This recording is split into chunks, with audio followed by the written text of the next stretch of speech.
Welcome friends to my vlog. Today I'm going to try to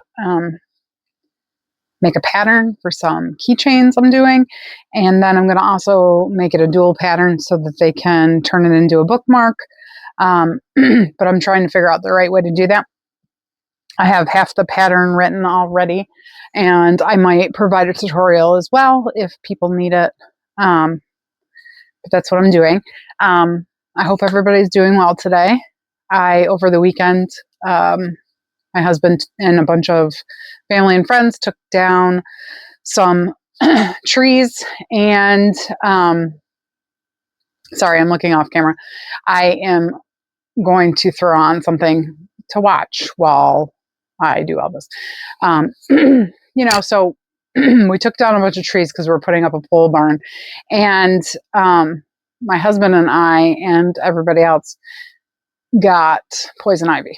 So I'm dealing with that today, and I'm also in my basement in my office. So I wanted to wear something so I don't scratch my arms, but it's colder down here than it is upstairs. Even though the house is air conditioned, it's still warmer upstairs, and it's always freezing down here. So hence the sweatshirt. I have it so bad it's all over my neck, my arms, but my husband has it 1,000 times worse than me. He actually has it. He has it so bad on his arms that it looks like snakeskin. Poor guy. Sorry, my voice is a little crazy. Anyway, so I don't know. I want to jump on here and give a list of things that I'm trying to accomplish this week. I have my niece is turning 5. So I'm making her a poncho. She doesn't know it yet. So she picked her favorite colors, and I tried to find something on the color wheel scheme of things and with a palette that would work. She likes pink and purple, obviously girl colors. But then she said green. And those don't really go together. You can do purple and green, but pink, purple, and green is a little weird. So I'm making a pink, purple, white, blue, and green poncho. And I'm going to do the stripes so that the white breaks it up a little bit. I'm just doing like a V-shaped, cute little poncho. She's starting kindergarten in September. So in like a month and a half, and I really wanted to give her something to wear. We once, a couple of years ago, bought her a little cute unicorn dress at a thrift store, and she wore the heck out of that. She ended up wearing it so much and so long that she had to wear it with pants under it because it became a shirt. She's a very tall little string bean, but she really treasures things that you give her. So I wanted to do something. I mean, we got her a couple things too, but I wanted to do something that came from just me and something that she would wear, especially just to throw over her clothes when she goes to school. So I'm hoping to get that done in a week's time. And I'm also writing this pattern for this keychain / bookmark, and which I know a lot of people have them out. I get it. But maybe mine will be a little different. Who knows? It's just the way that I've made them in the past, and I really think they come out pretty cute that way. And then I also am in the midst of making an alien from a certain movie, and no, not the George's alien, but it's a different movie. It's animated. Anyway, I'm in the middle of making that for not to sell, just for me personally. He's my favorite. I don't know if you can see him over here, but probably not. Okay. Here, let's see. I'll give you a hint. Anyway, I won't show the whole thing. So that's what I'm doing. This is my office corner. It's a little darker than I thought it would be. But I did some needle art here. This is punching, and this is the loop, the short loop. I like this if you're doing flat canvas stuff, but if you're doing like rugs and stuff, the cut loop is better, in my opinion. We do make those. My husband and I both make cut loop rugs. He made an amazing Michael Myers one for Halloween last year, that we still have for sale, and then he made a one-piece one as well that is like a entryway rug, but they're too nice for that. So personally, I wouldn't use it for that, but if that's what you wanted it for, we still both have those for sale. We made a bunch of other ones. We made some Hey Boo with a little ghost on it, and those sold. And I made a couple keyboard rugs of a particular alien, and a cute yellow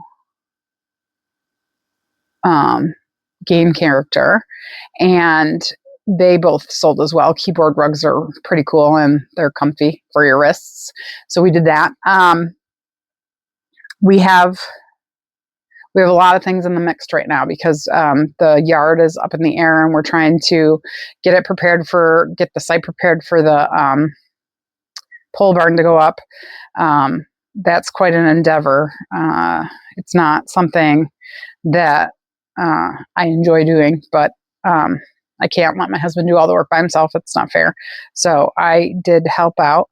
And then I have a backlog of pattern or pieces that I started, and I'll show you a few. So this is a wreath I started.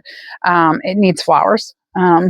Then this is another wreath I started, also needs flowers and something. I also have a pattern coming out soon that I think everybody will love. So there's that. And I won't tell you more about it, but it goes on your wall. That's all I'm going to tell you.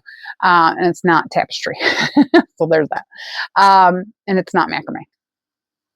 I really find it hard to have time to do vlogs and to balance my entire calendar. It's extremely hard for me because of I work full time, my husband works full time, and I also help take care of my grandson. Now, mind you, it's only once every couple weeks that we see him, but sometimes he ends up being here more, and this was one of those weeks. Not that I can't do my own thing when he's here. But he's two. So if my daughter is not with him, which she was this past week, but if she's not with him, then, he requires guardianship. And we have to watch to make sure he's not running amok.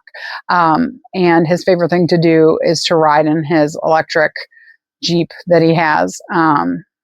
And he's getting to the point where he can drive by himself. But we still walk with him because obviously you don't want him to get hurt. He wears a helmet, all the safety things. But, and then bike riding is his other thing. He loves his tricycle. He loves to swing. So got all that going on. I just finished an order for an axolotl for I work at a doctor's office. So one of the patients asked me for an axolotl, and she wanted kind of like a ball type axolotl, so I made that. And then from a pattern by Becky's Plushies, great pattern. It's actually, let me show you, it's so very cute. Sorry, this isn't in color, but it's the cutest thing. I printed it off Instagram because I like physical copies so I can make notes or whatever if I need to.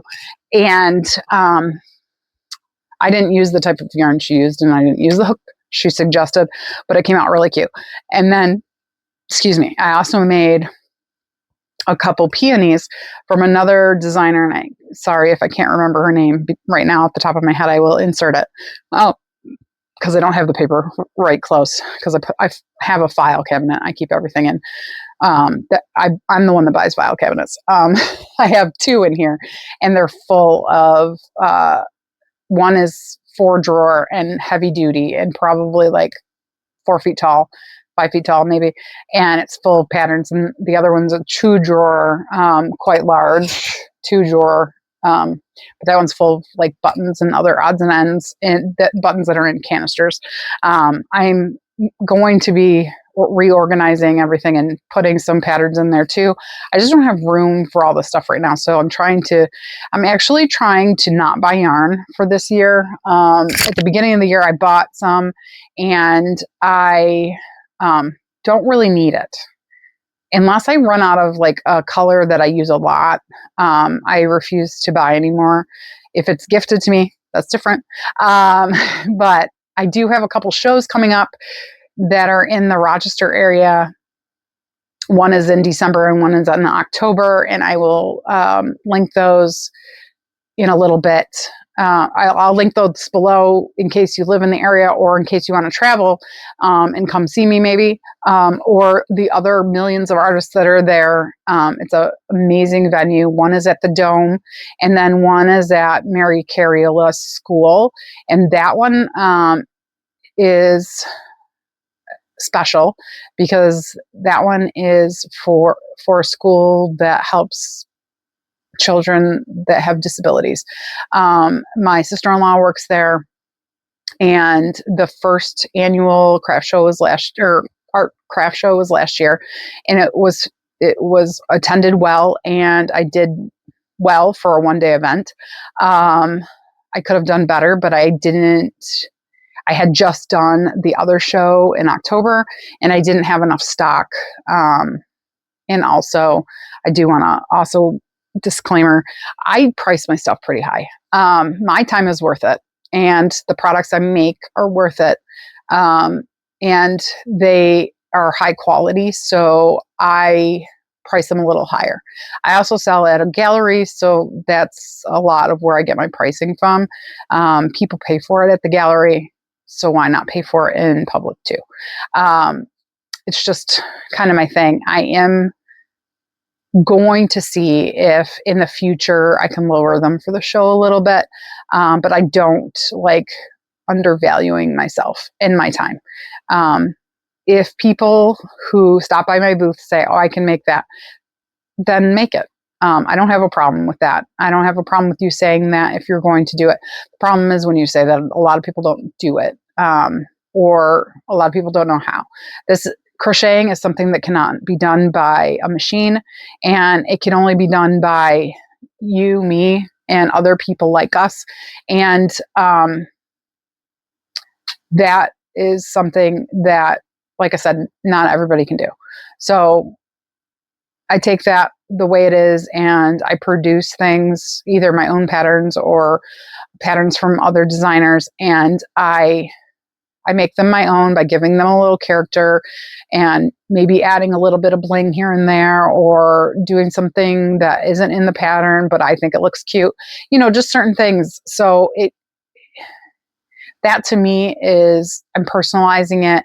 And, for me personally, like for example, I make this one girl, this one doll, and she can come in any skin tone. She can come with any haircut. She can come with any dress design.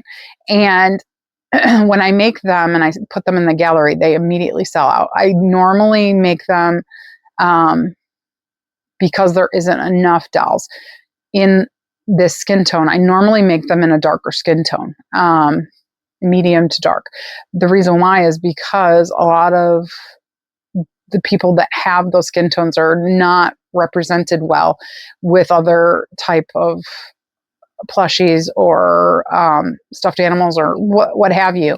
And they should have something too.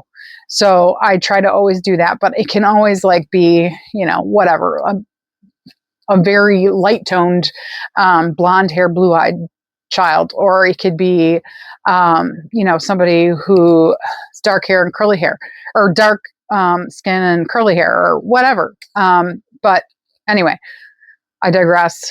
But for this particular doll, though, I have people who ask me to make custom orders, and they want the doll to look exactly like their child, obviously. And then the child gets to pick what color dress, what color this, what color that. And it makes it not only are you making something for them and that they're going to cherish? But it makes it more personal because it looks like them and they can carry it around. And, I have a little girl who bought one when she was younger and she carried it everywhere with her. She called it her sister. And like, the doll and the little girl looked alike and it was very cute. So just things like that. I don't know. I lost my train of thought. Sorry. I have a 10-second TED brain, but, anyway, I'm just saying, like, don't undervalue yourself. Whatever you make, whether it be crochet or woodworking or any kind of medium, painting, drawing, just don't sell yourself short. A lot of times, and I also do it, and I am at fault for doing it, is that when I see something and I see the price, I'm like, oh, that's a lot of money. But instead of just saying it's a lot of money, I can't afford it, in my head, I'm like, why are you charging that much? There is a reason you're charging that much. And I always check myself when I say that, because it's the reason why you're charging that much is because of your talent. If I could have made it, I would have, and I can't. So anyway, my channel is basically about the fact that I make a lot of handmade items. It's not just crochet. Sometimes I make wood stuff. I make safety eyes, not the eyes themselves, but I paint safety eyes, and I have some of those on my Etsy as well. I do a lot of thrifting, and I sell a lot of vintage things and items, and also clothes, and I alter some clothes. It's just endless what I do, and what I have time for is a different story. So I try to do all of that, and I want to take you along with me. And here the mic is no longer on, but I'm talking about the shirt and how I got it from Yarn Merch. I am not sponsored.